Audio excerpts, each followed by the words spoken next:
That's what I have to say about Skype. Fuck Skype, man. Sorry we're late, guys. All of that was me. Your wait was my fault. What's up, Jason Lehman? Hey, what's up, Dad? Dad's watching. Mark, my dad. Hey, what is up? Hoss? Big Hoss? Big Hoss. That's kind of an oxymoron, though, dude. I'm going to let you know. You can't be big and Hoss at the same time. You can only just be He's big. He's just Hoss. You're just Hoss, bro. Hoss. He looks like a Hoss. I met him. I was like, he looks like a Hoss, but I don't think I tell him that because he might take it the wrong way. And then I found out it was Hoss. So I was like, hey, cool. So, how's everybody doing tonight? We're doing fine. Good, fine. Good. Don't forget to like and subscribe. And make sure you Send like some this money. video. Patreon. Damn, I lost my Squeegee Life hoodie. Man, that's a damn shame, bro, that you lost your hoodie. We got them on sale. $199.95. Yeah. Shipped. No little Hoss. Yeah, I don't like to be called Little Hoss. That's fucking annoying as well. When guys call him Big Hoss or me Little Hoss, it's like, yeah, that's a that problem. Shit's like an oxymoron. It makes no sense. I wouldn't fuck with either one of you unless I had a big bat or a gun. Something like that. Something to throw. You know? Right. How do I mean, so I got a new microphone because I had to. My fucking microphone, I dropped my microphone and it broke. So... But Is that Mark like says, the people that slip on a shampoo bottle in the shower accidentally? I don't know how it got up there, but I slipped in the shower. No, it was a fucking accident. I was in a hurry to get to my niece's son's birthday party, and I fell asleep and Jennifer texted me. She's like, "Where are you?" Like she was gonna fucking murder me. So I got up, took a shower, and when I was running out of here, I fucking tripped over it and like stomped on it. So oh boy. you know, yeah, but I think Mark says I sound better now, so I guess I got that going for me. Yeah, we got 12 people watching. I mean, sign in and thumbs up the fucking video. To those of us who are radio fans, it's called more compression. Yeah. Yeah, so you guys out there don't understand what that is. He sounds deeper. Yeah. He's going to be able to do Morgan Freeman on the next. I'm going to be able to seduce all you male window cleaners into butt sex. It's going to be awesome. Hey, you know, you're going to do the Morgan Freeman overlay on the Perry slash what's his name, Lee? Yeah. You know, dude, I heard rumor has it Lee could stand up on his tippy toes and blow Perry without kneeling down. That fucker's shorter than me, dude. You think I'm small? He's like 5 foot. Deshaun Watson hurt himself scoring a touchdown. Who's Deshaun Watson? I don't know. All I know is the Browns got destroyed, and so did the Dolphins this weekend. So. Oh, yeah, the Browns fucking, you know. But I'm going to tell you this. I feel like they needed that kick in the teeth because they played like they already won the Super Bowl. And I'm a Browns fan. I love them no matter what. And I ain't listening to nobody talk no shit about my team because, you know, you can eat a dick. You act like, oh, you guys suck. Well, guess what? We've sucked for a long time. So, you know, I'm immune to all that shit. Dude, so it is what it is. They're getting better. The problem is this. I think there was a lot of hype surrounding this game, and I really feel like that the Browns took the Tennessee Titans lightly, and they come out and just kicked them in the fucking teeth. They're like, whoa. You got Odell on your team? That's great. Fuck the Broncos. Anyways, you know, they got their asses whooped, you know, and hopefully they play a little better when they play the Jets, and, you know, what can we do, man? Deshaun Watson. Oh, really? Fuck, I forgot. Yeah, when did he do that? Tonight, Fernando? That's crazy, man. Andrew Luck fucking just like retired out of thin. I mean, that's old news, but man, that shit's crazy too. But yeah, man, I love football. I know my team sucks, but I kind of felt like it was gonna happen, man. I'm gonna be honest with you. There's all this hype. There was, you know, a lot riding on the game in the media, and there was a lot of shit being talked. And, you know, Baker, you know, as much as I believe in his talent and how good he can be and is, I think maybe he got a little ahead of himself. They played with way too much emotion in the wrong areas. These motherfuckers were swinging on dudes after the whistle. The fucking left tackle got ejected out of the game for kicking a dude in the head. You know, it's just, like the worst shit ever, man.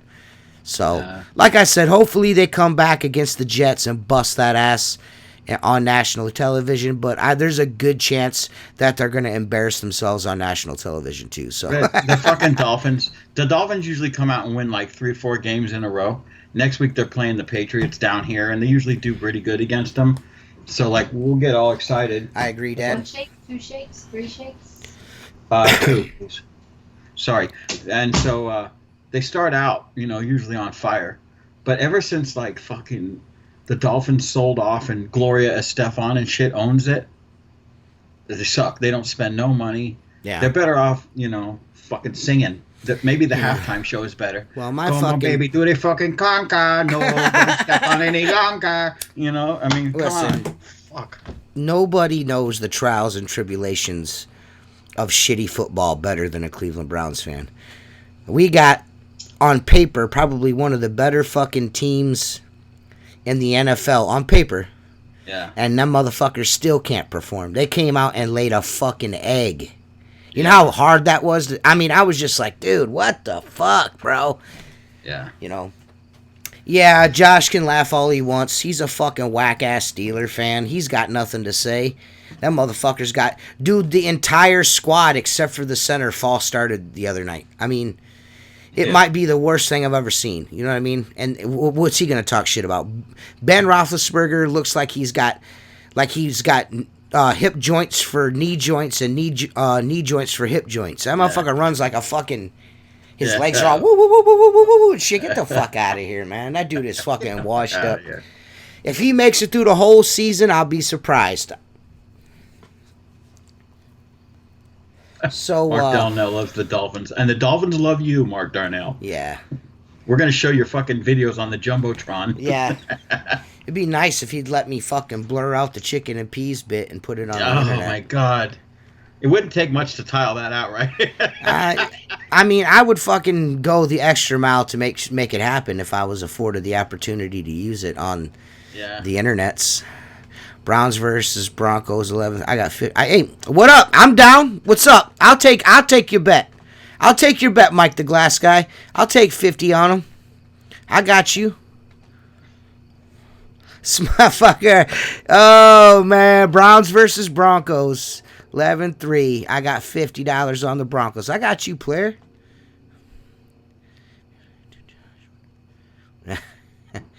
Yeah, fucking Josh. Fuck Josh, fucking asshole. So, I'll tell you this. This is what's cool. I want to read something here. I've seen this on Twitter. China's giant telescope picks up mysterious signals from deep space. Nice. On September 9th, the Chinese astronomers, how do you say that? Can you say it? Astronomers? Is that? Why does it sound wrong when I say it? Astronomers. Because there's no M. Yes, there are. Astronomer. Astronomers? You're saying astronomers. Am I? Yes. I can't hear myself anymore. Yeah. Have detected repeated fast radio bursts, FRB, mysterious signals believed to be from a source about 3 billion light years from Earth, with the largest and most sensitive radio telescope ever built. Well, let's be honest. First of all, if you Google this place, the Chinese super satellite or super fucking telescope, radio telescope, it looks like a giant walk. So it makes sense that it's in China. That's true. So if all else fails and they don't find ET, they could always make the world's largest stir fry. Yeah. Scientists have detected the signals with the 500-meter aperture spherical radio telescope FAST for short, and they are carefully cross-checking and processing them, according to researchers at the National Astronomical Observatories of the Chinese Academy of Sciences. These motherfuckers are trying to throw me under a bus with this article, bro. Yeah. The FRBs are the brightest bursts known in the universe. They are called fast because these blips are very short, only several milliseconds in duration, but there is no reasonable explanation for their origin. Now that is cool. Definitely. Unless it's a Harbor Freight fast telescope, then it could be bullshit. You know. Dude. What could be bullshit? It's fried lice. Yeah, well, if it's a Harbor Freight telescope made in China, it could be Reach It, you know. It could be a Reach It telescope. The Reach It radio telescope. That's definitely interesting, though. Dude, I mean, Chinese have installed a highly sensitive FRB backend on a 19-beam receiver on the giant telescope and used it to observe the FRB source named FRB 121102, which was first discovered by our Arequibo Observatory in 2015. From late August to the beginning of September, more than 100 bursts were detected. The highest number of bursts ever detected so far. So not only is it far away, but this is the most they've ever received. And is it a constant thing? They said 100 pulses they've recorded all together. Well, you know, you gotta figure though, if these guys, let's just say hypothetically, have the vehicles to visit us, see what we're doing. Listen, you know, I think that's where you're wrong. But keep going. No, I'm just saying, if they have the technology to visit us from that far away, they also have the technology to not be seen unless they want to be seen. You know, think about it. I am thinking about it, and I don't think they'd fucking drop a 454 in a flying saucer and they fly here. That's not what I think they do. Fucking GM motor. No wonder that shit wouldn't even make it out of the galaxy. It'd probably catch fire with it. That fucking thing wouldn't make it out of the garage. Right. I think if there are other beings out there, then they're getting here like interdimensionally, like they've been space-time. I believe more. Well, I believe that's all could be true. I honestly believe we were put here. And I also believe that every now and again they're checking in. And I believe they built the pyramids, the giant sphincter, and all that other stuff because I don't think we did it. And I think there's been other civilizations before us, and every now and again they come to see how much we're killing each other. Rob Peloso is moving on up, selling his old equipment because he landed a big multi-year contract. So if anyone on here is looking for a Reach It Flow, I think it's a Reach It Mini and a bunch of brushes and all kinds of other stuff. A Tucker brush. Tucker brush, and then a Tucker CF 35, I think it is, or 32 or 35. CF 32 or 35, whatever it is, for $2,000. And this stuff is like, this shit is in mint condition. So if you're watching this and you're on Facebook and you're looking to get into some Reach It gear, pretty cheap to do some water-fed polling with, contact Rob Peloso on Facebook. Yeah, and you could tell in the picture that Rob it's Peloso, well taken care of. Yes, Rob Peloso waxes his pole frequently. Yes, Rob Peloso is always waxing his pole. So you guys are in there like swimwear. Again, contact Rob Peloso on the Facebooks if you want to buy a Reach It Flow, a Reach It, I think a mini and a bunch of brushes and spare parts and a Tucker pole. All of it like almost brand new. I mean, the shit looks perfectly good. Contact Rob Peloso, $2,000. That's not bad. The system is. I think he probably paid that for just the system. Yeah, you know, but he's looking to go bigger. Yeah, like he's 20. He's looking to go bigger. He's got and better, and he's just swoop it up if you're looking to get into water-fed pole. That's a pretty good deal. Another thing, Rob, congratulations, because it obviously is you're moving into it. And Rob is not. I don't think Rob is watching. Oh, okay. Well, if he watches this later, do me a favor and touch my wiener. Yes, after you're done touching it, I want you to post pictures of this job. So, because I owe you, and I'm gonna put some dicks in the background. Sir. Why is it that Eddie Stewart could put a bare naked guy getting a tattoo with the dick, a big brown, not big, but a brown dick, and I can't put dicks in the ladder rack within 4 milliseconds. I'm fucking shut down on Facebook. And Eddie Stewart puts full frontal on. My dad says he needs us to speak English. Why? Because you don't know nothing about water-fed pole equipment? That's fucked up, bro. I'll tell you what, Big Hoss. We're going to be doing a podcast on propane and propane accessories.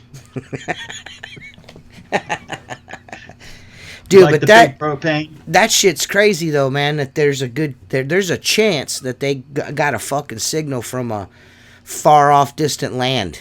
Yeah, no, man, that's awesome. Wonder if it's fucking us in the future, man. Wouldn't that be fucking trippy, dude? Yeah. Yeah, man, that would be sweet if he could. I don't know if time travel's possible though. Like, that is like something. If you really think about it. Might be able. It's feasible. You could go back in time somehow and look at what's happened, but to look ahead to something that hasn't happened yet doesn't make sense to me. You know what I'm saying? Yeah. Like on Napoleon Dynamite, they had that time machine with the crystals. Yeah. I'll bet that. I bet that worked. You forgot the crystals.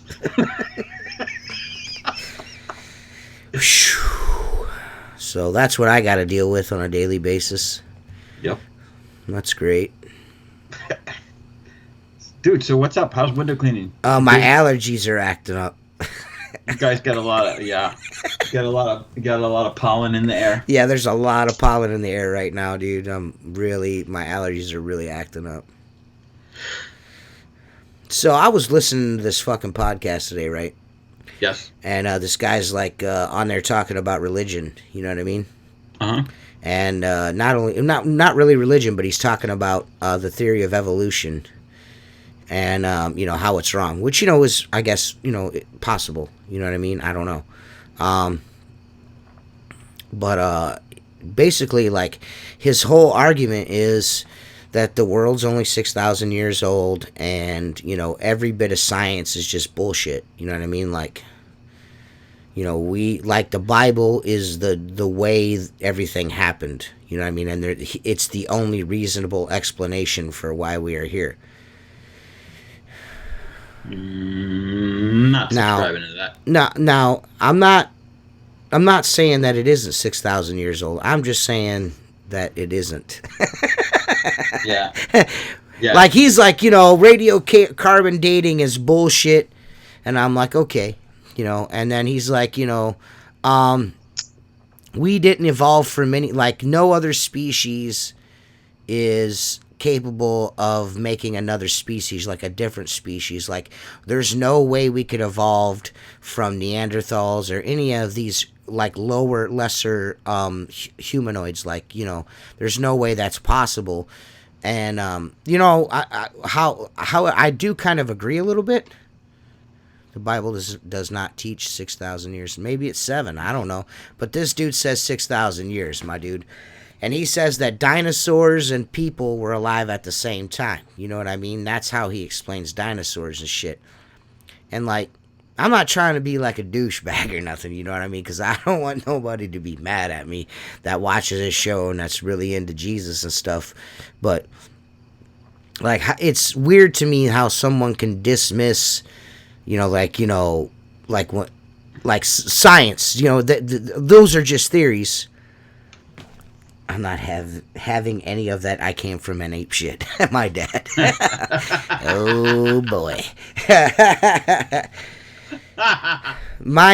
This is my thing. If it's unreasonable to believe that the science that people used to say we got here from this, TJ, watch Is Genesis History on Netflix. All right, I'm gonna just keep going here. Go ahead. It's weird to me, like, creationists will go to the lengths to be like, all this science is bullshit. None of it's supported in hard facts. Like, and I feel like, okay, I get what you're saying, and that's, I mean, you dismiss it as stupid like this guy did. Dismiss it as stupid and cling to the Bible's version of that. But there are some things in the Bible that are suspect as fuck, too. Like, talking snakes, magic fruit trees, women made out of fucking rib bones, Just like Jonah lived in a whale type, all that shit. Like Noah put all them folks on an ark. There's just a lot of shit that's just like, I don't, what I mean? That are just as far-fetched as any scientific theory to date something in the past. Am I right or am I wrong? No, How can you right. be so dismissive about science, but like so concrete on the giant book called Telephone, aka the Holy Bible? Like, isn't it? I mean, I could be wrong. Maybe someone watching could correct me, but didn't the Bible get written in like Roman times? Like, was it Alexander or Caesar or one of those? Like they decided what was going to be in the Bible, and what, like, there's books that were supposed to be in the Bible but aren't in the Bible. You know what I mean? Like the book of Enoch and shit like that. So why were certain things left in and certain things taken out if it's all the Word of God? Like, this is the Bible. You know what I mean? And if we're supposed to take that at face value, like it's, stone truth, then you mean to tell me that, I don't know. I don't know. I just think it's closed-minded either way to think that way. I mean, anything's possible. And I'm not saying that the Bible's version is wrong, but there is just as many fucking what the fuck moments in that as there is, like, you know what I mean? Right. So it was just a weird podcast. It's interesting, though. I mean, maybe we started off small as fuck, like the size of a flea, right? Think about this. If we were the size of a flea, a fucking lizard would look like a dinosaur, right?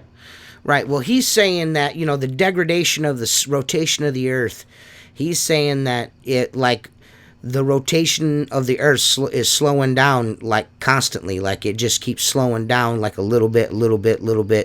It's called, like, the leap second. I guess you get a second every year. And, or something like that. It may be a second every month. I don't know. I think it's a second every year. I don't know. But he's saying that by that math, the Earth is spinning 6,000 leap seconds slower than it used to. And that's why everybody was like 900 years old in the Bible. I don't know. And still not buying it. That's why, dinosaurs, like lizards, never stop growing. Like, you know what I mean? And he's like, well, if they lived 900 years, they'd be as big as dinosaurs. But they didn't call them dinosaurs. They called them dragons. And they were all alive at the same time. And I just, I don't know. It just really fucking, I don't know. Yeah. It's just really, to wrap your head around that. And, science does the same thing to my head. You know what I mean? But I just thought that was an interesting, it's just like this dude is like pretty much, he was just really like, he was Bob Hat about it, Like, he's the best window cleaner ever. Like, this dude's like, I'm the fucking only guy that knows everything, and you're all stupid. Yeah, well. I'm all about 6 pounds, 7 ounce baby Jesus. My dad is fucking ridiculous, man. I'll be Oprah. That's killing it. You need to get him on here. No, my dad can never be on here. Dude, your dad's funny as hell. He's funny, but he's rated R for not on YouTube. He's not gonna lose some subscribers. Yeah, we'll lose some subscribers if my dad's allowed on here to say things. That is true. Is Genesis history is science-based good documentary? I just don't know what the is Genesis. Is it LS? I don't know what you're trying to type there. Is it quotations? Like, is it like they're saying, are they making a statement in the title? No, the radiation from the sun before the flood affect lifespans because it was less. Yeah, I don't know. I don't care either way. I don't care. I believe in Bigfoot, so there you go. That should settle all things that we're talking. You shouldn't even worry about what we're talking about right now. As soon as I said I believe that Bigfoot is real, then you know where I'm at with shit. You know what I mean? That's the way I look at it. He's interdimensional, too. I mean, he's interdimensional. He may or may not fly a fucking flying saucer. I don't know. Yeah, there's a lot of things that could be going on. He eats bananas. I wonder. Nah, man, I think he eats deer and fucking pine cones and shit. Yeah. And he stays in a nest. Right. I'm researching the mud from the flood. All right, Mark Darnell. Yeah, I'm researching the mud in my underpants, Mark. So if you guys could, don't forget to go to iTunes and leave us a review. That would be awesome. Subscribe to the channel. Give this video a like, a thumbs up. If you could thumbs up this video, that'd be great.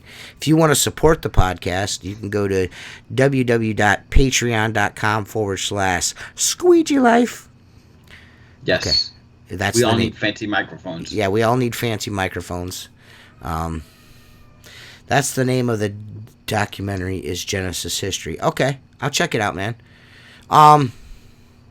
Bigfoot is Jim Kimberly. Yeah, I know. Me and Jim tripped out on Bigfoot together like 4 or 5 weeks ago, Dad. He's got that sticker on the back of his truck, and I was like, we geeked out for a minute. It was pretty cool. I was like, Nice. You believe in Bigfoot? And he's like, yeah, I watch your Bigfoot shit. The shit's hilarious. I'm like, fuck yeah, dude. We got the following going. Yeah, we got a little bit of a following going. But, yeah, man, if you guys could, if you got, like, we got some new Patreons, like, our patrons. We got, what's his name is, Henry Drees is now a patron of the podcast. Nice.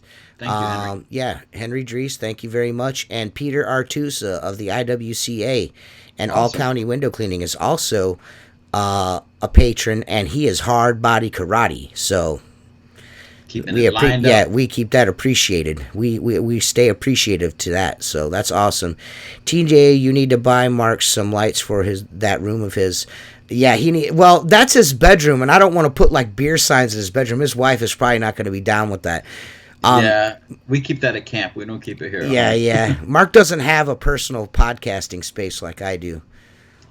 No, one day one of my kids will grow up and move out, and I'll have my own podcast room like TJ does. We'll be talking about something else like Metamucil. It'll be called Stool it's like 100 Life. degrees. I'm sweating. It's like whatever. 200 You know, degrees you liked outside. it better out there because you could show off all the shit you've bought over your No, lifetime. I got questioned on too much shit. What do you got back there? That's why I keep the room here. It's my I keep $100,000 it dark. rock crawler Jeep Yes, I built. keep it dark in here so you don't see all the gold leaf shit around my golden window frames. Oh, my shit's done in gold leaf, son. Yeah, whole house looks like a fire engine. The sex swing. Yeah. He needs a sex swing. He's too short. I had to stand on a milk crate to get on it.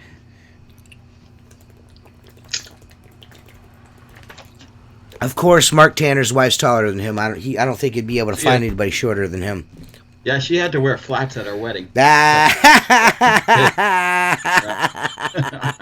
Why didn't you just let her wear the sexy footwear she wanted to wear? Why did you make her wear flats?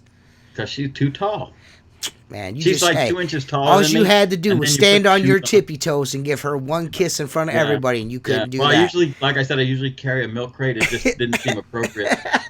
Maybe a couple phone books back in the day. Oh, you didn't have the gold-plated fucking milk crate back then? No, everything was. It was just a regular milk crate. Yeah.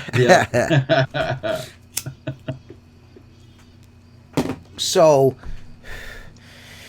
what are the odds of me getting that fucking that drilled out squeegee channel and those rags to try out? Actually, do you think that's ever gonna happen? Everything is sitting in a pile, and I am ready to drill this. No, this is the truth. I come in today and started, the rags and the barbecue thermometer has been in the same pile, but I dug up a brand new 22-inch channel, and I've got to set the table, right, the foot on the drill press to get that angle that I want. And I know you want me to film it, or it would have been done and sent to you, but you want to do a video on it. So I should have it out tomorrow afternoon, and I'll send you a tracking number. You'll get it by the end of the week. Serious. You don't have to send it to me by the end of the week. Brand new black diamond rubber in it, too. Oh, you don't have to. I got plenty of black diamond rubber. You ain't got to fucking get it to me by the end of the week. Huh? You got soft, right? I've got soft now, yeah. How does my microphone sound? Very deep. Does it? Say Baba Booey. Baba Booey. Baba Booey. Baba Booey. Life's not easy for a man like Baba Booey. Life's not easy for a man like Baba Booey. There you go. Oh boy, we're gonna have some fun with that. Can you plug that into your cell phone? Yeah. I don't know. Probably. I'm wondering if you already have, because dude, been sending some suspect. No, dude, I told you I wasn't feeling good, dude. You're dropping the bass. Dude, I told you I wasn't feeling right, dog. Oh my! There was one that hurt me. Dude, it hurt me. Matter of fact, just those were some snap. Those were some snap crackle pops right there, boy. Those are some Rice Krispie farts, bruh. I smelled that shit in Florida. Does anyone have any window cleaning related questions they would like to ask TJ about the same time my camera will get here? What's that mean? I don't know. Mm-hmm. All right.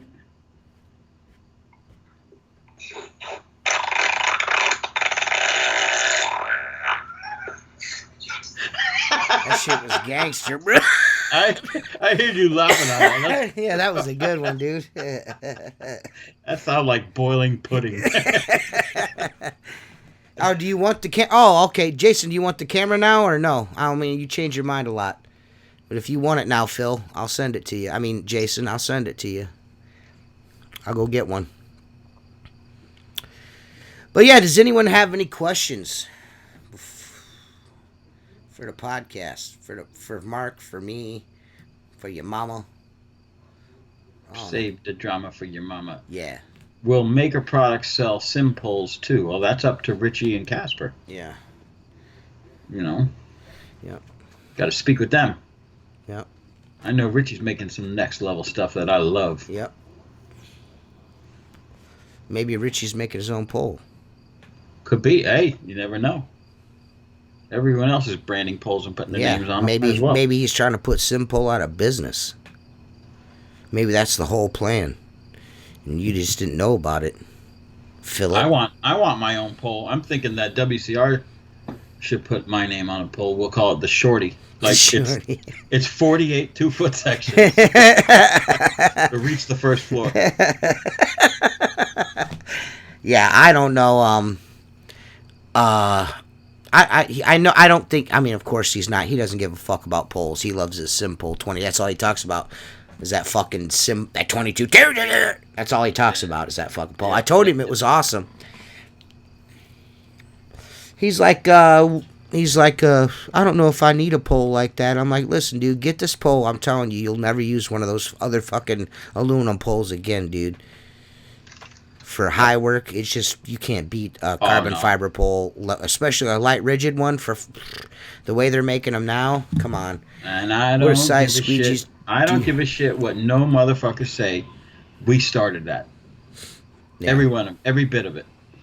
Yeah, the Sim 22 is so fucking awesome, man. It's just a good pole. And, you know, you can buy those right now pretty cheap.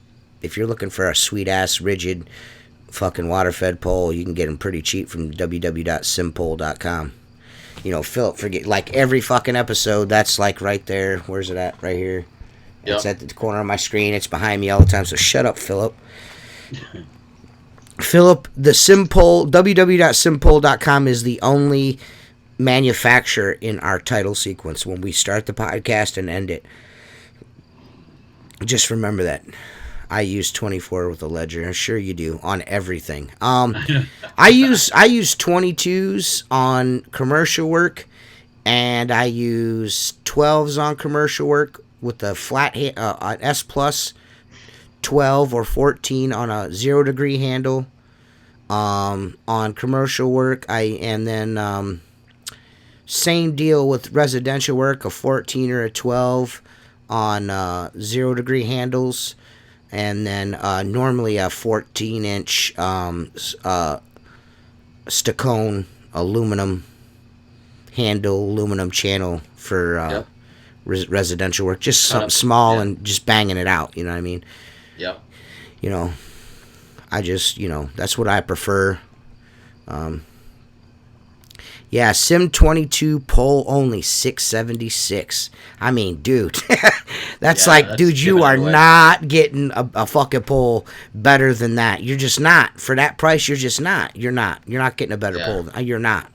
You're not. You're not. I don't care if it's oval shaped. It's shaped like a fucking hexagon. If it's shaped like a unicorn fart, I don't give a fuck what it's shaped like. You ain't getting a better pole for $676 than that one. You're just not. So there's that. End of discussion. We're done talking about Simpole. If you want one, go to www.simpole.com and buy one. Or get a hold of. Get a couple. Yeah, get a hold of Philip Alexander on one of his 25 Facebook profiles and get you a Simpole. Yeah, he says he added some ammonia to his water. Good for you, man. I'm glad you finally decided to be a professional window cleaner. That makes a difference. It does make a difference. Yeah. It does. I've been using like more than I should. You know, maybe that's what's getting me farts. Like people are walking into breezeways and they're like, shoo! And I'm like, it's off gassing. Yeah. I'm using a little bit, you know, but I mean, the fingerprints, I'm tired of scrubbing fingerprints. I'm just tired of it. I love to watch them melt. They just melt away with that ammonia. Yeah. I've been bumping it up because I just really don't want to scrub at all. I'm just tired that Ace Hardware stuff is next level. Yeah, it is. If you buying it, I ordered a case at the of grocery it. store. I bought a case of it. I bought the gallon jug, 6 because the one I was the way I was buying it is in the little fucking bottles. You know what I mean? The pints. Yeah, the pints, and it's just like, man, I'm going there like every couple of weeks. I'm going there to get some ammonia. I was like, fuck it, I'm just going to go and buy. I asked him, I was like, can you get me like a case of this shit? They're like, a case of pints? I'm like, no, gallon jugs. I want 6 gallons of it. Can you give me 6 gallons? Yeah. That's funny. The stores I have 2 Ace Hardwares within 15 miles, you know, both opposite directions. They both stock the gallon jugs. I pay like 6 and change for a gallon of it. And it lasts me over a month. I mean, I change my water frequently. Yeah. You know. But I'm the only one. My guys don't like to use it. They say it smells, and I'm like, whatever. Go back and scrub that handprint, by the way. Right. You know. What size channel you use with the 0 degree? I use the Unger S Plus channels, and normally I use a 12 or a 14, but I can fan with an 18 too. You know what I mean? I just prefer not to. I just stopped buying 18-inch rubber. I just 16 down and round, and then 22 for everything else, like T-tops. So I just to eliminate my rubber fucking like different sizes, you know, I just went with the 16 down because I use a 16-inch channel too, brass channel round. That's just the round top, and then I just buy 22 T's. So just to keep the shit simple, you know, instead of having fucking 12 different kinds of rubber in my truck. Yeah. My Ace has ammonia gallons for $4 each. I think I got my case for like $25. Yeah. 6 gallons for $25. So that's not too bad. I told you I used to get that ammonia that they made blueprints back in the day out of. I cleaned a place that they designed equipment, and they used to make their own blueprints. And as I've said before, they used to make blueprints by putting some kind of a cap with, it looked like it had rhino tube or 1/8-inch tube coming out of it, and it would capture the fumes and go into this machine, and that's how it made the blueprint somehow, some way. I don't know much about it. And I'd go clean the place quarterly, and they'd have like 4 or 5 gallons sitting on the floor, and in the box where it was originally put in, and they had to pay to recycle it. And I once asked the guy, what do they do with that? And he's like, we pay a guy to come take it. I go, well, how much do you use? He's like 4 or 5 gallons every 3-4 months or so. And I go, can I have it? And he's like, yeah, we don't have to pay to get rid of it. Dude, that stuff was void of the fumes, so it didn't off gas when you opened it, but it was like 26% ammonia. The stuff you're buying at Ace is like 14, something like that. It says on there. Yeah, like I think it's like 13 or 14%. So this was twice the strength, dude. I'm not kidding you. A capful would find every cut in your hand. Yeah. Phil says we did that for years. That stuff was strong. Yeah, I would love to have a virgin bottle of it. You know. Yeah. I can only imagine. You'd fucking be melting. Put a teaspoon in 5 gallons. Yeah. Fucking melting paint off the walls and shit. Melt the bucket in half. Yeah. That's good stuff, though. Yeah. Yeah, I'm just fucking over it, man. I'm looking forward to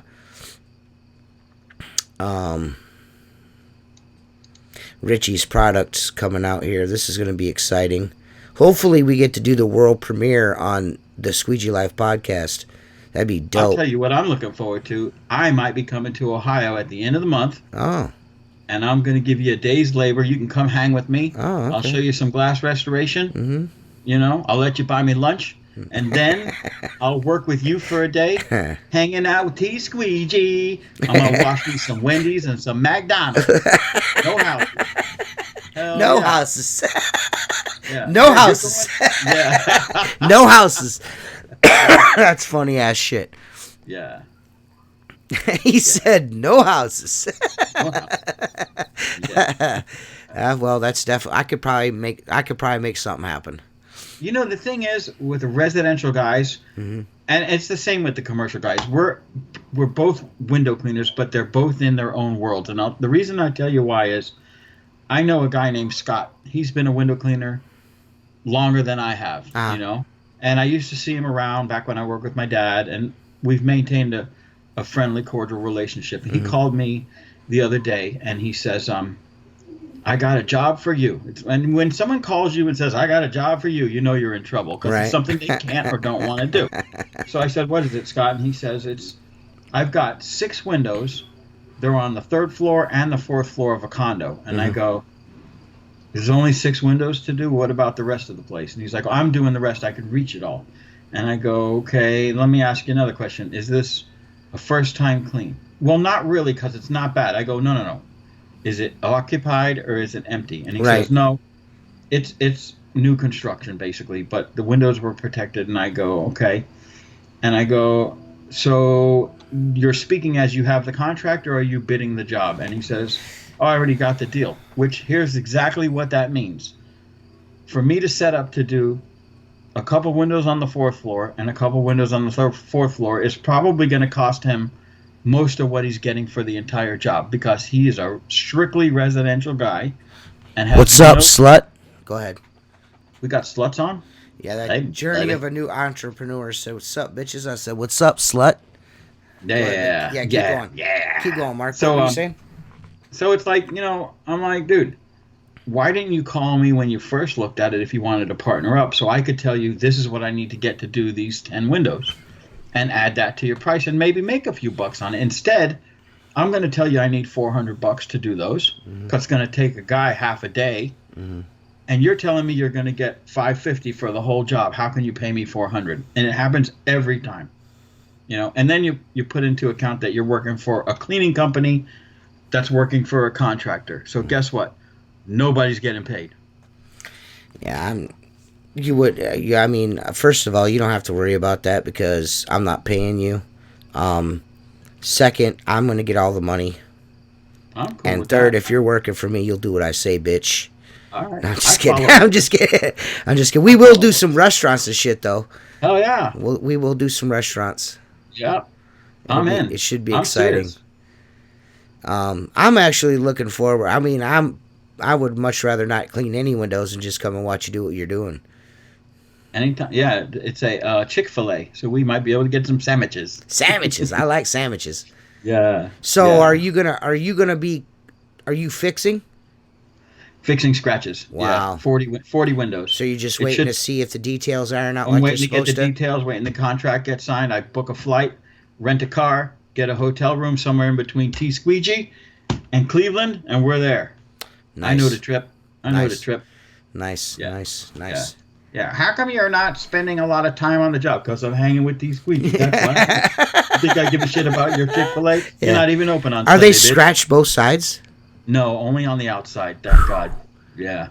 Because All that the would have defects in the sucked glass was all on the the penis. outside. That would have sucked all the penis. I'm not going to let out names because it doesn't matter anyway. Yeah. This is a dude that has a lot of employees that I've been, friendly to him. I like him, because Yeah, you've said that he seems like a pretty nice guy. he seems to be a good guy.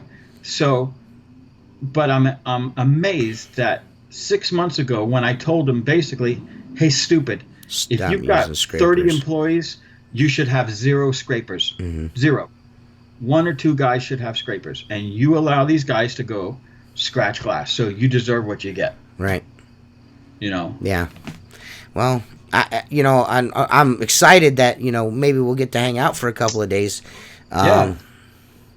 That's cool. Yeah, I know I mean, the it's going to be fun. We're going to circumstances make are fun just. out of it, man. Fuck Yeah. Chick-fil-A. We're going to go laugh. I think. I mean, will I be able to shoot some YouTube video, like a little bit? Absolutely. Yeah. I mean, I know. There's Look, some things. Here's what you're going to do. What? You can film as much as you want. Mhm. Okay. And if Can things come I together, film the entire process, but only Yeah. like show certain parts? Yes. Okay. I trust you Okay. to edit what you need to Okay. edit. Okay. Okay. Okay. Yes. I have no issue. You have the trust. Well, this is what I'm thinking.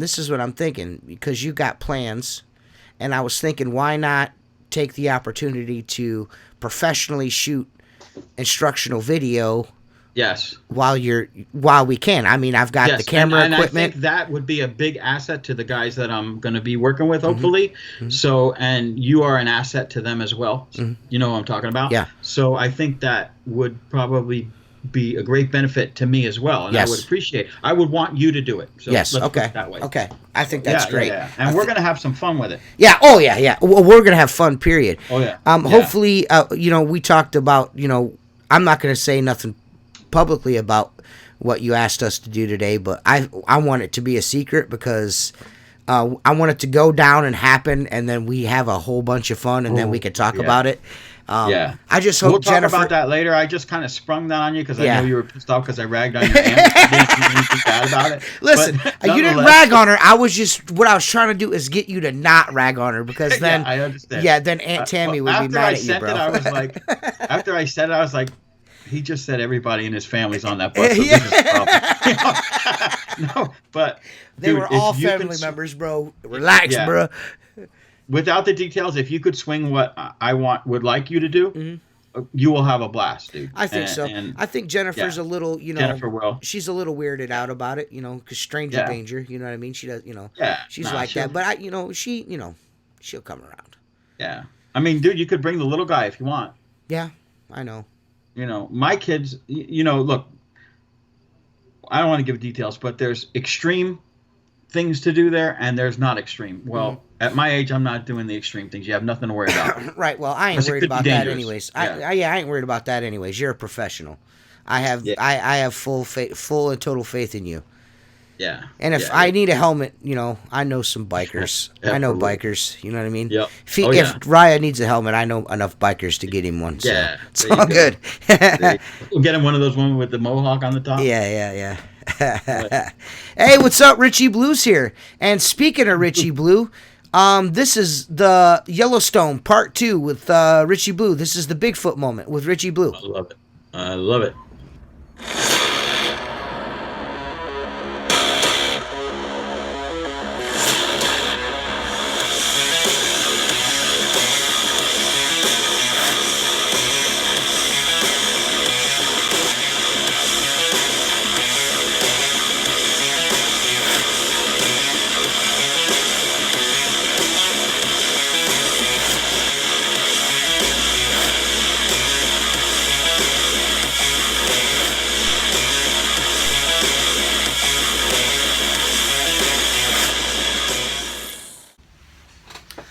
Hey everybody, welcome back. This is Richie Blue here again on the Squeegee Life podcast, doing another Bigfoot moment for you. As some of you viewers may have known, last week we showed the first part of a two-part series of the Yellowstone Bigfoot, where two YouTubers, Thinker Thunker and Para Breakdown, covered the same footage. Now, last week we saw Thinker Thunker's version of events, and this week we're going to be watching Para Breakdown's version of it. And as with Thinker Thunker's video, I chopped it down to just the main points to try to condense the video so it's not, but if you want to watch either of the videos in their entirety, I encourage you to go to their YouTube channels. You can go to Thinker Thunker's and then Para Breakdown, and they're posted up there. So without further ado, let's see what Para Breakdown has to say about this video. Hi there. Today I would like to have a look at a video uploaded by Mary Greeley called Today Buffalo Arrive at Old Faithful Geyser. But instead of breaking down her video, I thought I would break down the same video that made a reappearance under a different name. The video in question, uploaded by Thinker Thunker, is now called Bigfoot vs. Buffalo. Thinker Thunker. Okay then, issue number 1, the camera. It's a high-quality Canon CCTV camera streaming onto the net for all of us to view. This camera has the ability to pan, tilt, and, most importantly, zoom in on different interesting areas around Old Faithful.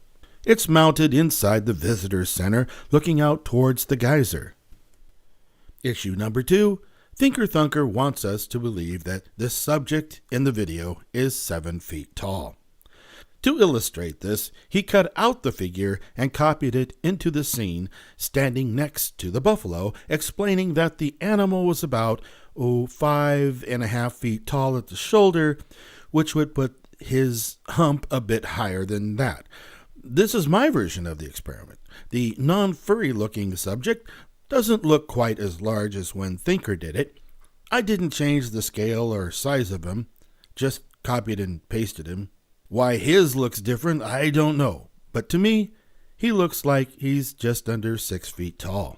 Issue number 3. He states that what is bizarre about the subject is that it has non-human body ratios with its arms nearly as long as its legs, and therefore that makes the guy one of the most rarest humans on the planet. Well, I completely disagree. It looks like the average person with proper proportions to me. Here he is walking along the well-maintained footpath at the park. A little unsure of his steps, but looking like your average dude. Issue number 4. Thinker said that since the subject was further away, and since objects get smaller the farther away it is, this dude is much larger than it looks. Now, that would be true, except when it's viewed through a lens, which this is. As any photographer can tell us, the perception of size and distance is skewed by using a telephoto lens. Since this camera is no doubt zoomed out to its maximum capacity to capture the bison, it's safe to say that it would be skewed in exactly the same way. Here's an example of what I'm talking about. The first photo is taken up close and using a wide-angle lens. The cans look further apart, and the last can in line looks smaller than normal. The last screen shows the cans in the exact same position, but using a telephoto lens at distance. Distance is compressed, and the size of the last can pretty much matches that of the first. But to get a good idea of distance, I needed to find the exact location of the event. The distance from the camera to the lower path is roughly 500 yards. So zoomed in like this, the subject will pretty much be the same size optically, whether he's up on the path or many yards closer to the buffalo. Issue number 5. The first we see of the tourists is when they come down along the upper trail. They then make a right-hand turn at the path intersection and walk along the lower path heading west. The distance from where they come down from the upper path to the intersection is about 450 feet. I timed them using the original video as taking about 55 seconds to walk this distance. Thinker Thunker seems to be of a different opinion, saying, quote, "They're going to travel 100 yards or better within seconds," unquote. I guess he's technically correct. It was a matter of seconds, 55 of them, although I don't know how he confused 450 feet with 100 yards. The length of time didn't take that long on his video, however, because he shuttled it forward, thus reducing the amount of time we had to sit through the trek. Issue 6, Full-Out Stealth Mode. That's what Thinker called the movements of these 4 tourists just walking along on a well-maintained path out in the open for everyone and everything to see, including the buffalo. No lurking with intent to pounce for these guys. Or maybe the Squatch thought that the bison would never suspect a full-on normal walking approach, thus surprising him. So the truth, I think, can be found in what had been presented in the original video, and I encourage you to go and watch Today Buffalo Arrived at Old Faithful Geyser, and forget about this piece of fantasy. Whew. Well, that was Para Breakdown's version. I get the feeling he doesn't like Thinker Thunker too much. I have to say he brought up some good points, but so did Thinker Thunker. If I had to throw my 2 cents in on this, the only thing I didn't quite gel with a pair of breakdowns version is when he demonstrated how zoom lenses distort images and make images that are further away look like they're closer. And I'm not a camera expert, so maybe I'm speaking out of turn here, but I get what he's saying, and yes, there's definitely some distortion, but the examples he used where he had these 3 cans and he showed like 3 different types of cameras, they were all stacked up like inches away from each other. Whereas in the video, the figure that in question was at least 50 yards back. Now, I realize we're still going to get some of that depth perception distortion on the zoom lenses, but that much, I don't know. So, but like I said, I'm not a camera expert. Maybe I'm wrong about that, but that's my 2 cents. So why don't you guys weigh in and tell me what you think. You can send an email to me if you want through Facebook, or send it to TJ. I'll get it eventually. And if you're not a patron for Squeegee Life Podcast, just sign up if you can. But support the guys, support the podcast. It's great. Patreon.com/Squeegee Life and sign up. And stay tuned next week for another episode of The Bigfoot Moment with me.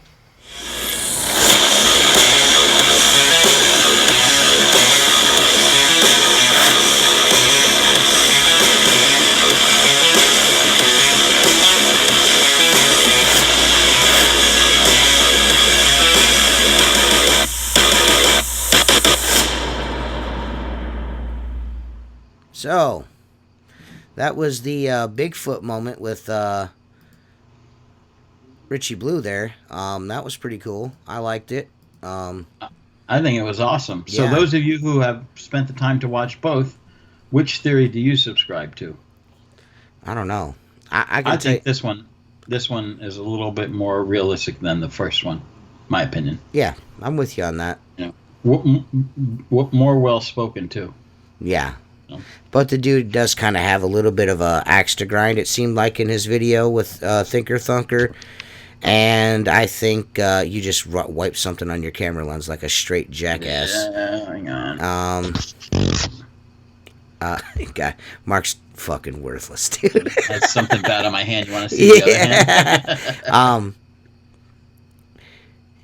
I think Richie's explanation of the way he described his methods for debunking the video, I think Richie's got a valid point as well.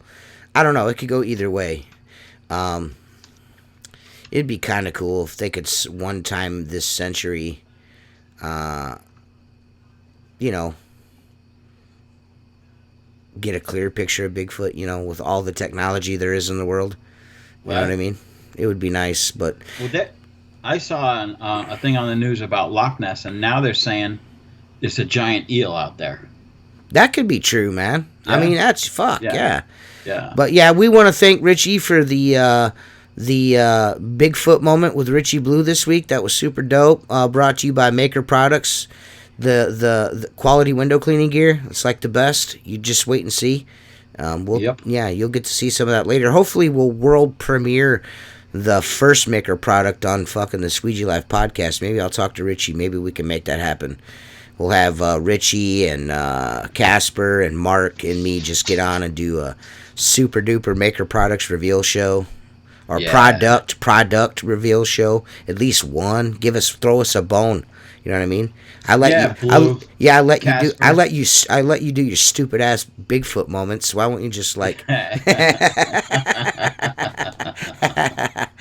That'd be cool though. Yeah.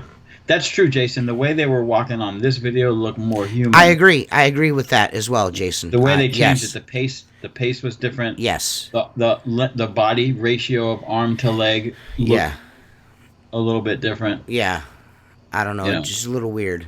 Again, but that's just one piece of evidence. Who do you think would win in a fight, though, T? A Bigfoot or a buffalo? Bigfoot. Yeah? Yeah.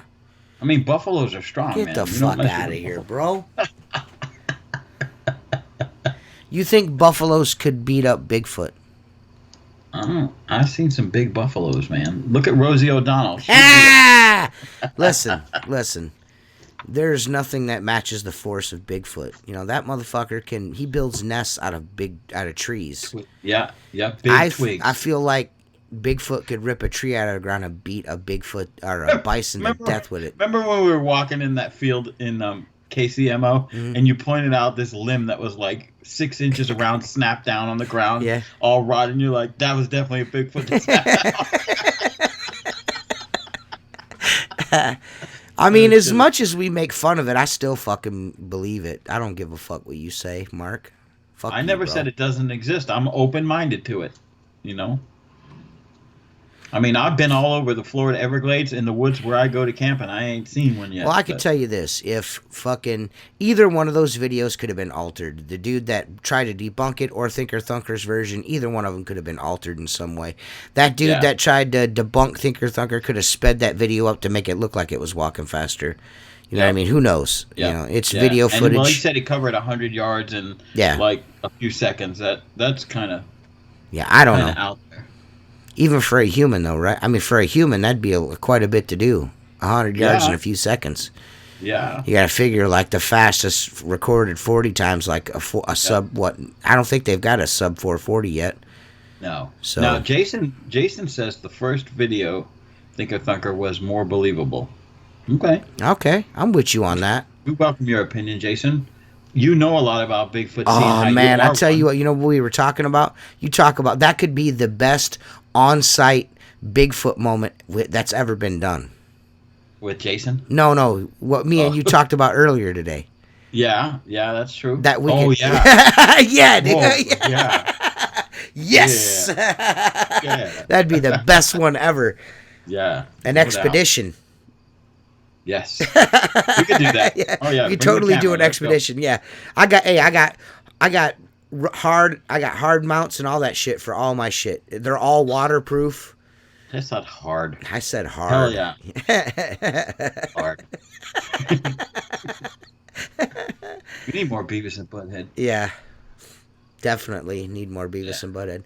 Thinker does overstate things sometimes, but he does have some more realistic breakdowns. I'm just looking for the irrefutable proof, you know what I mean? Like shit like the Chinese catching that FRB on their giant walk telescope. Yeah. You know what I mean? I feel like that's a very well, you know, the one thing that you got to think about though is definitive. If it was some hillbilly saying that. What's up, Kevin? But when scientists tell you that, and they're usually very skeptical, but they're looking for something with that radio telescope, right? Mm-hmm. So when they say they're hearing something, it's more believable, you know?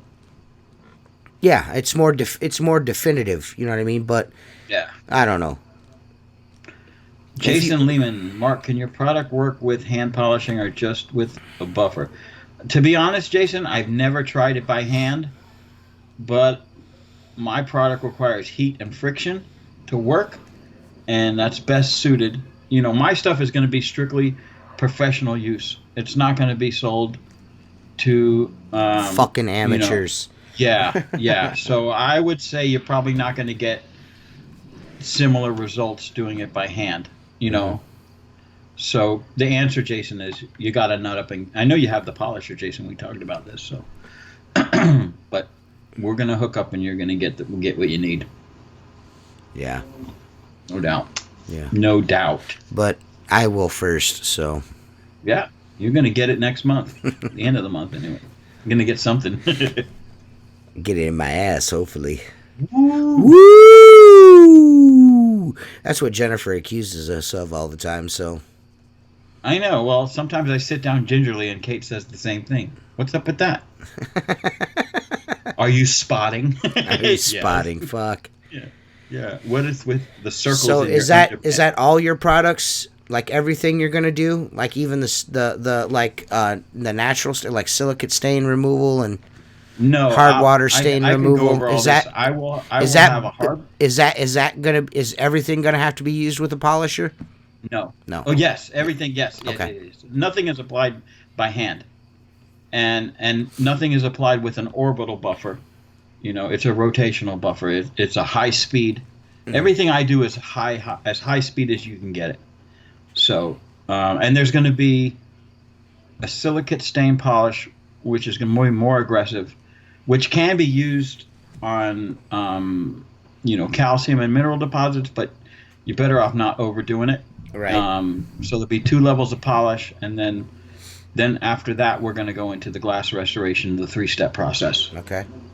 So, Fuck but man. first, it's in First things anyone's first. best interest, yes, to learn how to remove stains, which is a bigger market than scratches. Mm-hmm. People will live with scratches long before they'll live with stains. Yeah. And stains. There's stain on every building. You can go Ohio, Texas, Florida, Missouri, Boston, and find any building within your route, within your zip code, multiple buildings with first floor issues. Well, I'm hoping that while you're down here, I'm able to get you to. I've already spoken to the guy when I got paid Saturday. I was wanting to maybe drive you past the home. And that glass I showed you last year, that tall wall of glass in front of that tree, Yep. I want you to have a look at that. We'll do a sample for them. And if need be, I'll leave you materials to run with it. Right. Well, I just want to if you spend 4 hours with me, I would be confident that you could handle it. Well, I can tell you right now, if you're coming up here to do that, I'm going to be very, very observant. I might not even take my fucking medicine that day, that's how serious I'm taking this. Yeah.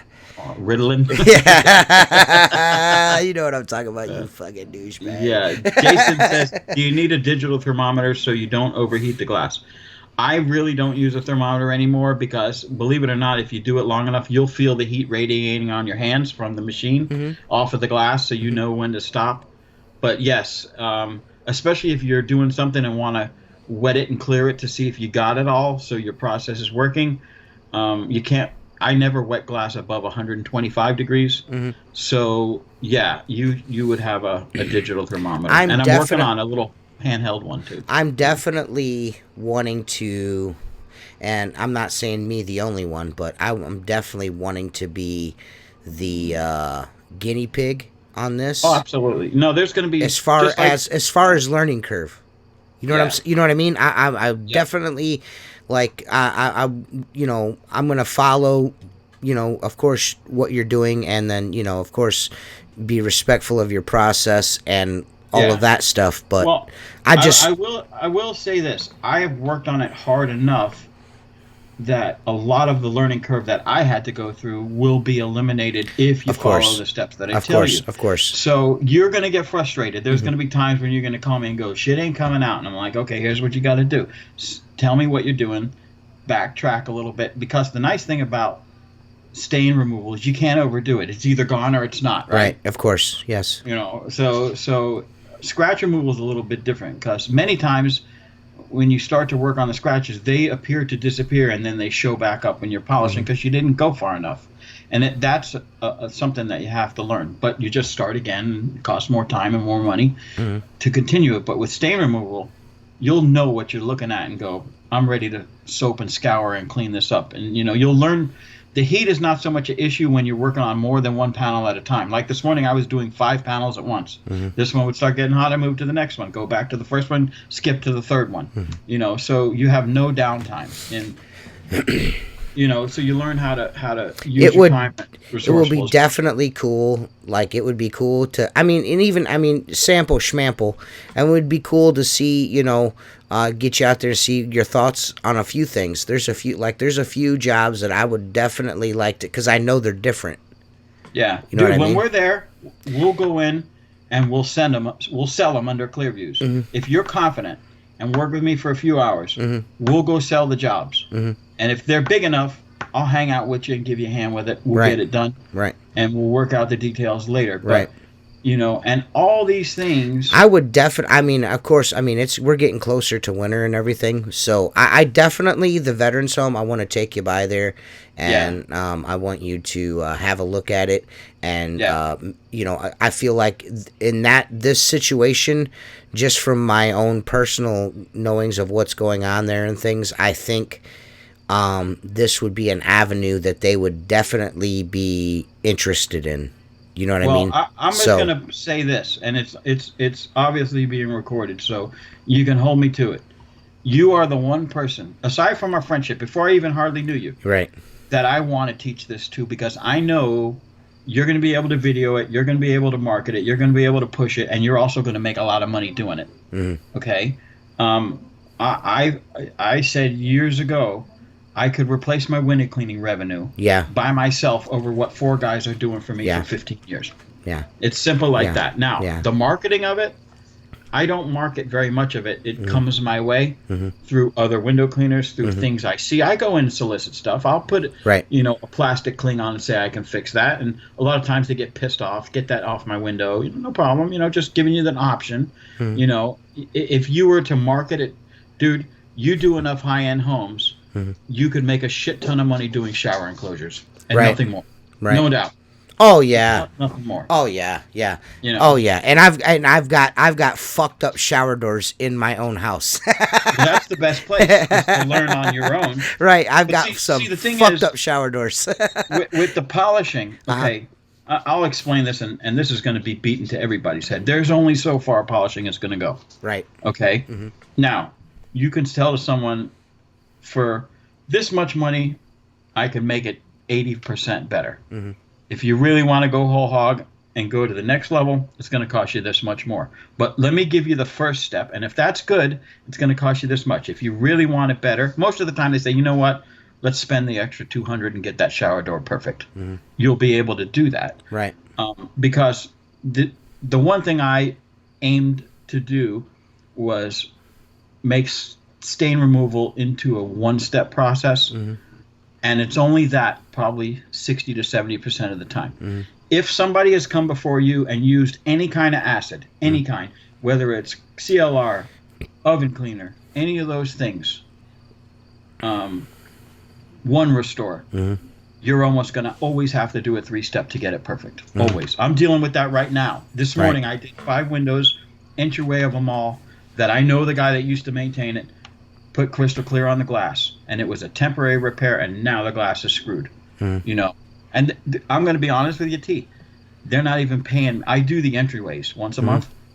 I'm just tired of looking at it being bad. And the mall manager came out and he's like, Mark, you're spending a lot of time here. I said, I explained to you, I'm going to give you an hour here and an hour there, and I can do sometimes 3 windows, sometimes 5 windows. And he says, over and above what we pay you, we don't have a lot of budget to change. And I looked at him and I said, I'm still learning on this. I'm developing on this, and you're getting windows that look 90% better for free, because it's going to make my job down the road easier anyway. It's so much easier to wash a window that doesn't feel like sandpaper. What I think's cool about this is you're going to be able to remove like stains and stuff, but there's also things. I mean, like is there a way to keep the stains from coming back? Or is that something you're not doing? You know what? Here's the thing. You remember the big skylight I sent you the picture of? 288 windows. Okay. Or is that what Nanovations is for? Yes, that's what the Nanovations is for. Okay. But the Nanovations, it kind of pushes you on a slippery slope, because as building your business and selling, the ultimate thing is to restore it.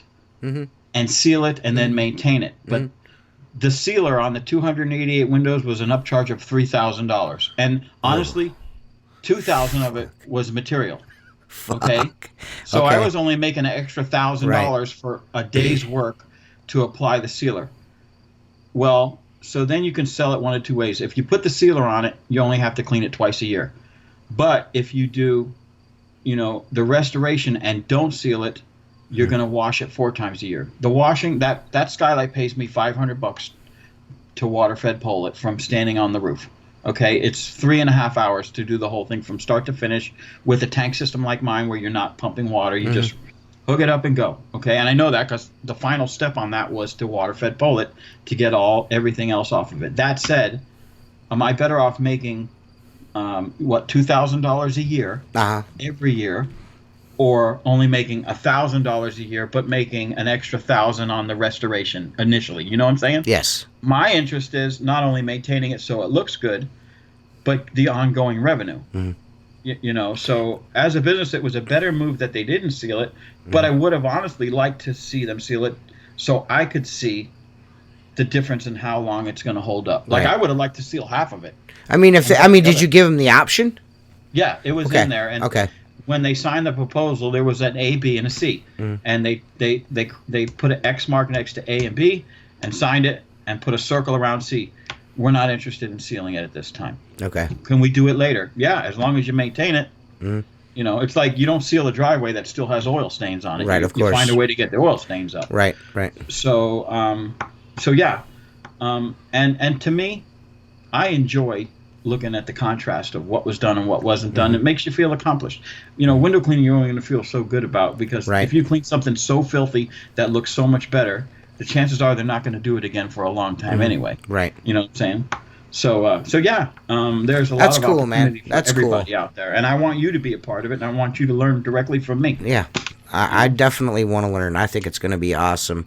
And just being able to document it all, I think is going to be good for you.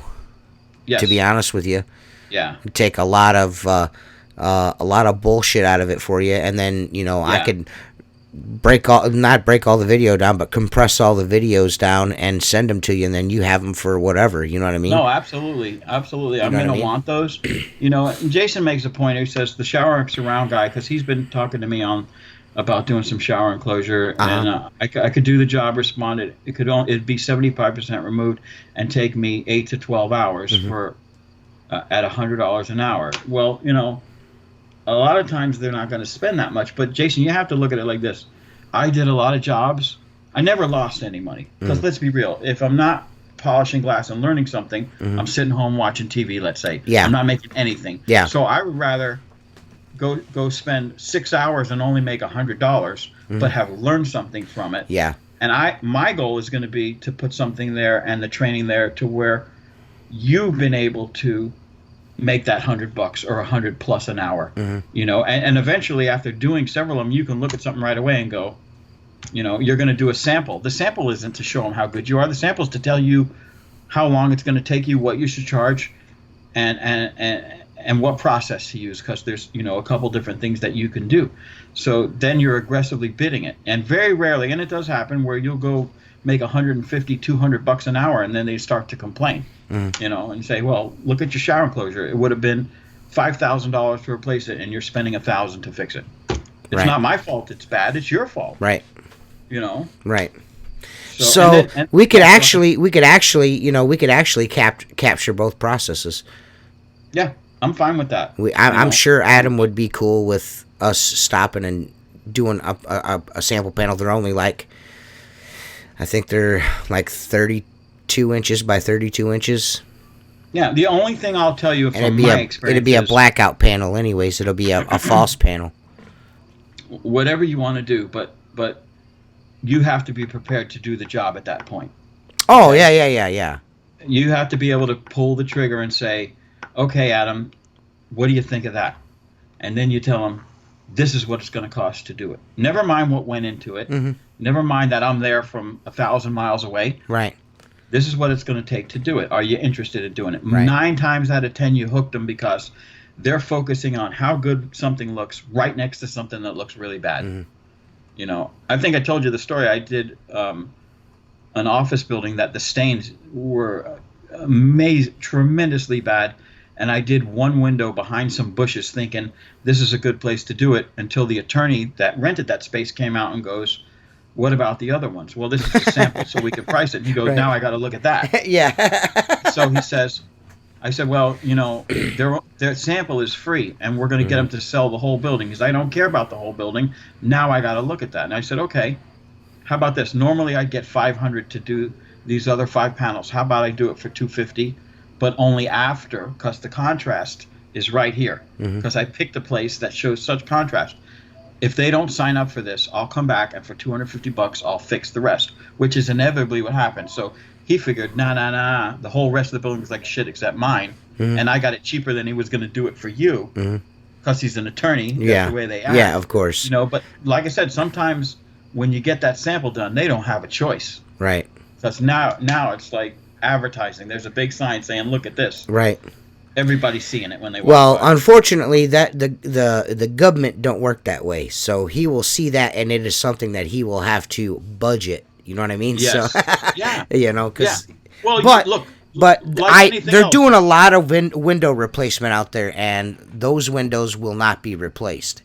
You know what I mean? They will replace the other windows, the resident windows, 1,000 times over before they replace those. But you know what? You can always say, look, you know, we could do it in sections. Let's do 10 windows at a time for $1,000. Okay. If it really bothers you and you want to do 20 windows, but you can only pay me 1,000 now, and then next quarter you could pay me the other 1,000. I've worked with you for a while. I'll bill you in 3 months. Send me my money. What does it matter? Right. You know, and you get loyalty out of that. Right. You got a handout to get back. Did you see that question? No. What does it say? Mark, can your product work on metal also? Because the metal flashing around windows has a hard water stain on same as glass. No. It's way too aggressive for metal. Okay. Glass is so much harder than metal. Uh-huh. But there are processes for metal. I haven't really messed with that too much, but I can tell you if it's an unfinished metal or aluminum, any automotive compound is going to be aluminum oxide, which is very soft. Won't do anything to glass, but it'll certainly clean up metal. So I would go that route.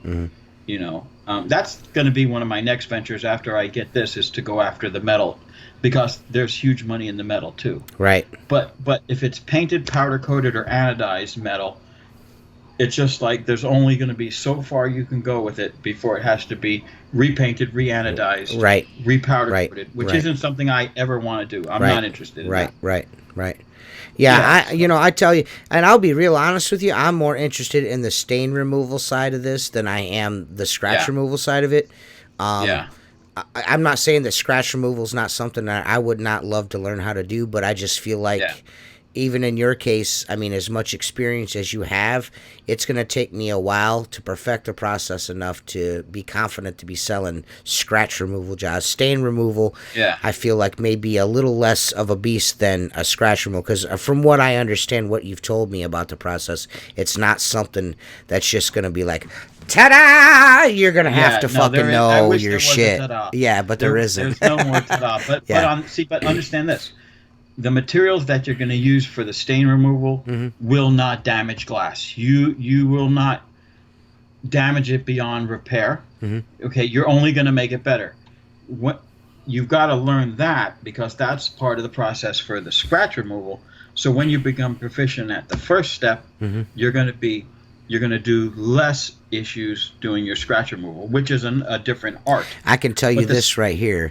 The one thing that I'm most curious about, especially with stain removal, is the corners. I am that's the part, and I know you keep a lot of shit close to the chest, and I know that's one of those. It's got to be one of those things. You're like, there's something to that, and you're like, I can see the look on your face. I'm really interested to see how that gets done. Yeah, I can tell you this.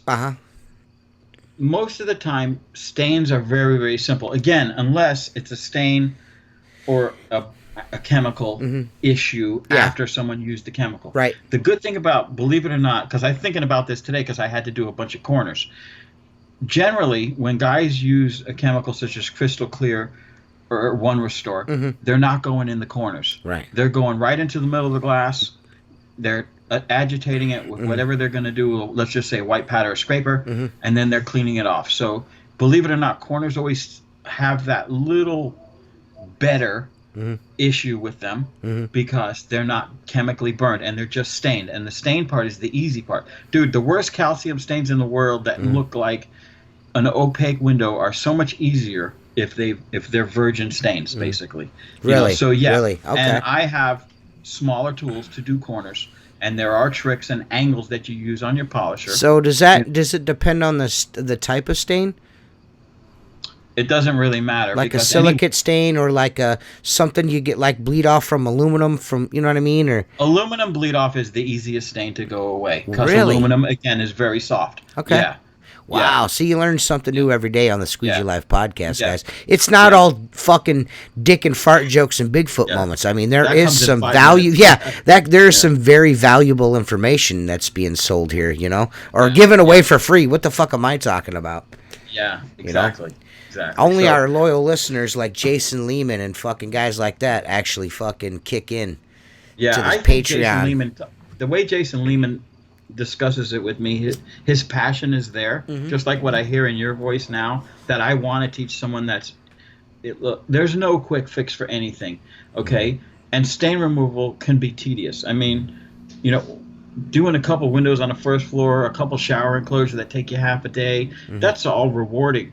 But if you choose to graduate to a point where you're going to do a whole building, even for me, Buckle at up, 50 years old, Buttercup. it's mentally challenging and physically Right. challenging. But again, that building that I did, the Citrix job, I went down and did some scratch removal on some interior partitions, and for me, because I do believe I have a lot of pride in what I do, pulling up to a building that you restored 6 months ago and looking at it shine in the sunlight, you smile because you Yeah. say, I did that. Yeah, That and was me. what else is cool is the reason why I'm so interested, because there ain't nobody around here that's going to be doing what I'm going to be able to do. Yeah. You know what I Yeah. mean? And that's No, gonna. no, there won't be. I do have a question that and I know I don't want to get. I know I don't want to get too far into the process, and that's not what I'm going to ask. But I don't want to beat the subject to death. But Yeah. I'm curious. Will the weather affect this process? No, because I did. Like, say it Again, gets cold heat- outside. Yeah, no, I was very intrigued about that as well, because when I went to Boston and Martha's Vineyard, it was 30 and 40 degrees out. So I was like, well, how's this going to work? Well, when I got there, 90% of the scratches that I was there to do were on the interior. So there's a climate-controlled environment. Okay, so I was working in 70 degrees like I do here. But when I learned that many of the scratches were on the outside surface of the glass, okay, I was excited to go out in 40 degrees and do it, because I wanted to see if that same heat and friction would affect it, and it really didn't make much difference. It was actually very comfortable to do it, and knowing I had less downtime between windows, because my 125 degree window would get back down to 80 degrees in a matter of minutes versus 15 minutes. Yeah. You know what I'm Yeah. saying? And I didn't have to do. So if anything, it may Well, speed the process up a little bit. Yeah, I think for stain removal, I will say it's going to be a little bit slower, because you need that heat and you need to maintain that heat. So you're going to probably attack it different. You're going to definitely be wide open throttle, high speed to keep the heat built up. So yeah, there are variables when it comes to that, but as far as my experience, Well, really that's is the good. whole idea, Kevin, is marketing paid to learn you how to do this shit. That's the whole idea. Yeah, and I'm a humble dude, so it's going to be affordable. And I will promise you this: once you learn the process, you'll still always have your window cleaning. But this is something that, just like TJ said, no one's going to do around me is going to do what I do. So I've been that guy for 7 Right. years, 8 years in my area that know all the window cleaners that used to want to throw rocks at me are my buddies, because they fuck things up. Yeah. You know what I'm saying? Yeah. Yeah. Yeah. So Yeah. now Yeah. instead of throwing rocks, they're putting their hand out and saying, "Hey, kid, I had this accident," and I always tell them right off the bat, whether I do it or not, that's my business. I'm going to extend you professional courtesy Right. and take care of you. It's only going to cost you $200. Right. I normally would have been $150, but you're going to Right. pay $200. Yeah. You know what I'm saying? Yeah. So yeah. There's and just look, to be on the ground floor of it is where you want to be, and make that money as fast as possible. he wants to know, how about drizzly rain? Yeah, I never do it in the rain, because again, you're going to get that. I broke You know what the only window I've ever Jason? broken. You know what you do, Jason? In the rain is you set up a little tent. Get yourself a tent. I did. I was doing a sample windows that had those aluminum grids on them to make them look like cut-ups, and they pulled all the grids off, and someone had acid washed, my opinion, the patio and blew it up on the glass. So when they took the grids out and the window cleaner came, you saw the shadows of the grids. So now you got to polish the entire window, and that was a tough one, because again, it's an acid issue. To get those get the shine back on the glass without even when it would the humidity would show the grids again. You know what I'm saying? They didn't want to see that. Well, I was doing a sample in the corner, and the gutters, what I didn't know, leaked there. And in Florida, dude, it could be 90 degrees and sunny, and in 10 seconds you got a rainstorm dumping buckets on you. And the gutter let loose right there. The window was at about 145 degrees, and that water hit it. I heard it happen. I was bent over picking up a piece of equipment. I heard a pop, and I turned around very slowly at that point and realized it shot a crack through the entire window. So the answer is, Jason, you don't do it in any kind of rain at all. Yeah. I won't. Kevin. It's all, but yeah. Kevin, just so you know, 3 hours away from me is too close for you to learn. Yeah. Yeah. I need to have a 3-hour radius. I'm in control of a 3-hour radius. You can't come down here, dude. Yeah. And on top of that, not, I'm not being a douche about this, but Mark does plan to do this, roll this out, and do some training and all that stuff. But he's got to get all of his ducks in a row, and I hope everyone does understand why Mark is so close to the chest with this, because he spent, how many years have you spent trying to perfect this process, Mark? Right at about 10. 10 years? About 10 years, and yeah. probably, and 10 years, I will probably, venture to say thousands of dollars in research and development. $15,000. And research and I development. have shelves full of stuff that don't work anymore. You know So, what I'm saying? And I want everyone to know, include Jason and Kevin. I know you guys are super. Dude, he said he's 3 hours and 15 minutes. All right. Yeah. But by the way, Kevin, I thought I said Chick-fil-A. I meant Wendy's. Yeah. But I have been after Mark to tell me anything, and for how many years now? 5 years. Yeah. Yeah, and I have yet to even see a picture of anything. Yeah, well, and I but talk you to know this what? motherfucker every single day, usually all day long. We're tweeting or voxing back and forth, and this motherfucker still ain't showed me shit. Yeah. That's why when he said he was coming up here, and he's like, "I want you to come and watch," I'm like, "Really?" Yeah, no doubt. Well, here's the thing: what I would like to see.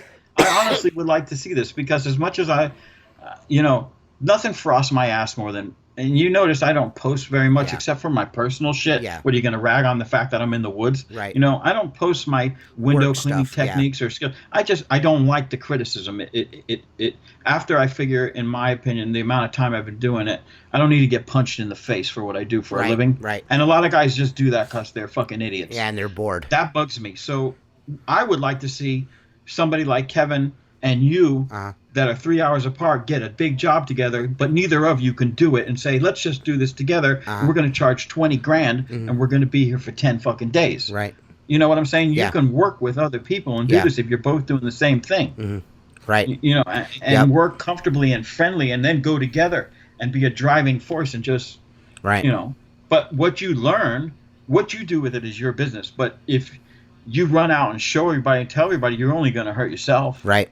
You want to be the guy that they say, he's the man to call for this. Right. And there are a lot of window cleaners that want absolutely nothing to do with it. They just want to wash windows, collect money, and go home. And there's nothing wrong with that. But I did that for a long time. It's time for me to do something else.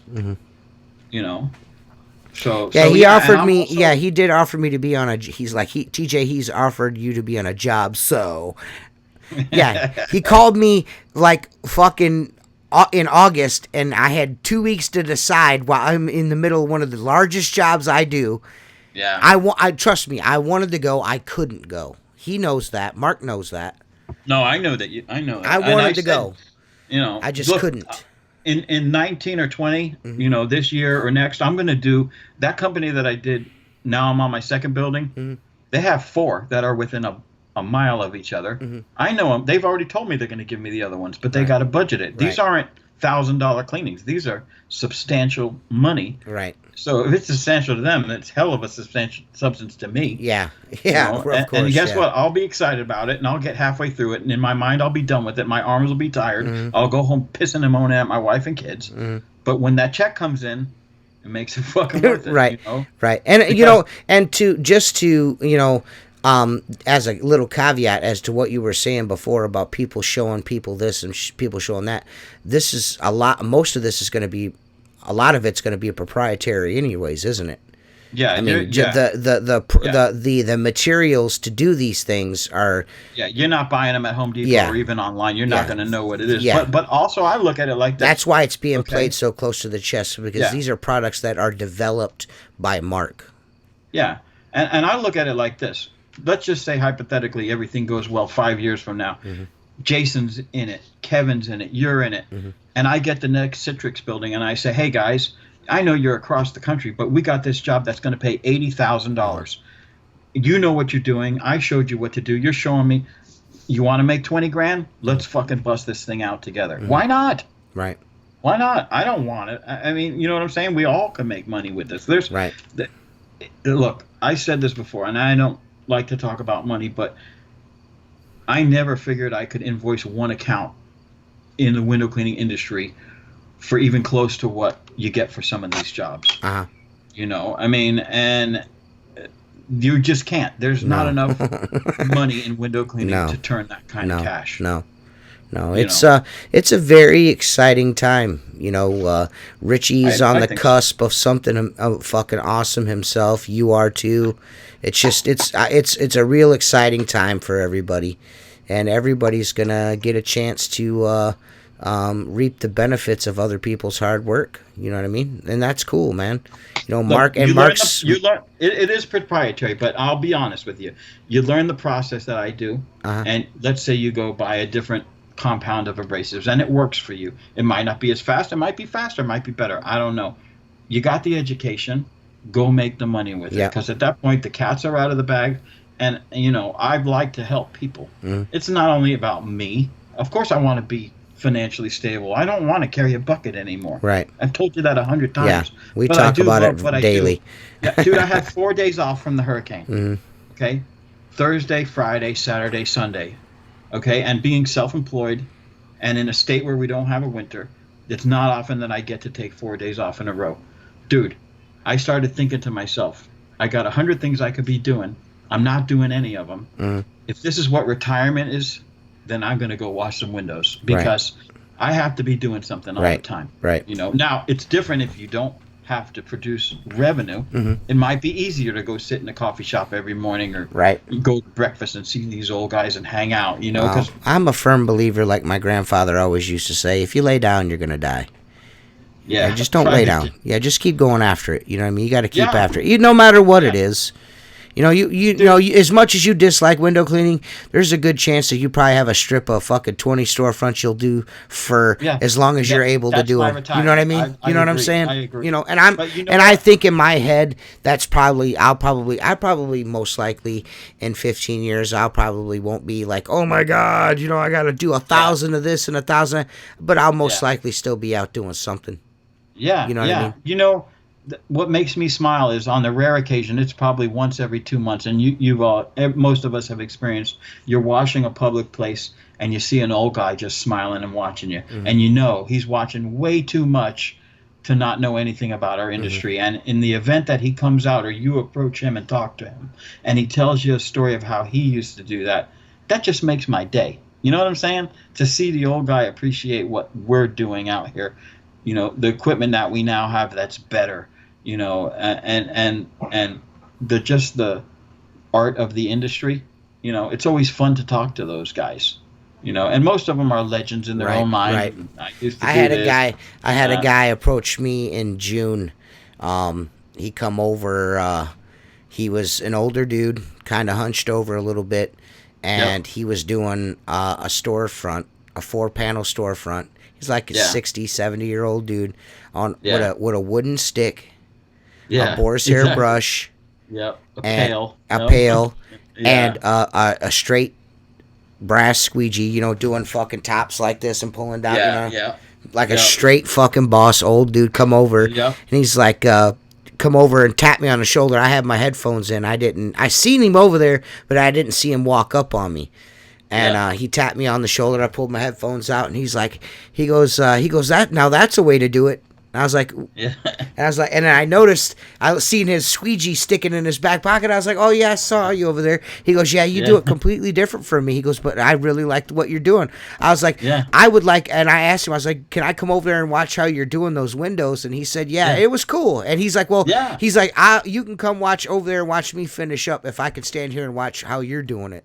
And I showed him, he's like, and he's checking out the tools. And he was checking out my 0 degree squeegee. He was really interested in that. And my carbon fiber pole. Yep. Yeah, no, that's cool, though. It just feels good. Like my dad used to say, because when I became proficient at window cleaning, or what I presume is efficient at window cleaning, you know, we'd be working together. And, you know, usually you have the store owner that hired my dad. Now he's got the son working. And they'd watch me and watch him and kind of smirk. And he'd just look at him and go, most of the time, the pupil surpasses the teacher. Right. You know what I'm saying? That used to make me feel good that I knew I was putting an impression. Right. As menial as this is, it's nice to be appreciated for what you do. Right. You know? So. Well, this has been a super awesome episode of the Squeegee Life podcast. And if you want to support us in any way, shape, or form, from $1 to $20, there's multiple levels. Go to www.patreon.com/Squeegee Life and make a donation. You just pledge $1. You could do $1 or $5, $10, whatever you want to do, and you'll have access to exclusive content on Patreon. Some of that might even be behind the scenes of me and Mark fucking working at Wendy's. Yeah, Cleveland and Sandusky is not going to be the same. Don't forget to go to if you have a topic that you would like Richie Blue to cover on the Bigfoot moment, whether it's UFOs, the Bermuda Triangle, the Jersey Devil, the Bigfoots, the Swamp Apes, the Loch Ness Monster, go to bigfootmoment@gmail.com and hit Hansel Richie and up. Gretel. Yep, Hansel and Gretel. He could do a nice do all little of that. Yep, thing on Hansel and Gretel. Yep. If you want a sim poll, go to www.simpoll.com. Check that out. What's up, Jacob? Go to Maker Products. TheSqueegeeLife.com. We got our own website now. I'll be doing the T-shirts on there eventually, one of these days, and nice. you know, all kinds of other cool stuff. But we will definitely. I think we'll see you. I think we'll see you Sunday. I think we'll see everyone Sunday. Yep. I'm like right now. I'm sitting here. I feel like shit still. Yeah. And now I've got something going on with my fucking knee, man. Like my knee is aching. I feel like I may or may not have arthritis in my knee. I'm going to give you. This is going to cut a lot of the learning curve on fixing that knee. What's that? Okay. I was in total knee pain for over a month. I'm not a doctor kind of guy. I'm not a cortisone shot guy, which is a good way to ail that knee. There's a product, and I heard about it on the radio, called Australian Dream. Okay, go to Walgreens or CVS, whatever you have there, probably Kroger. Australian Dream. It's $30 for a little jar, but it goes a long way. It'll last you a long time.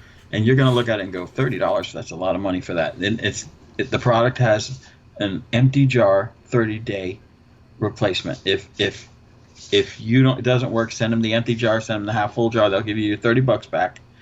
And I got to tell you, I bought that in frustration because my wife is not about medication. You know my wife. Yeah.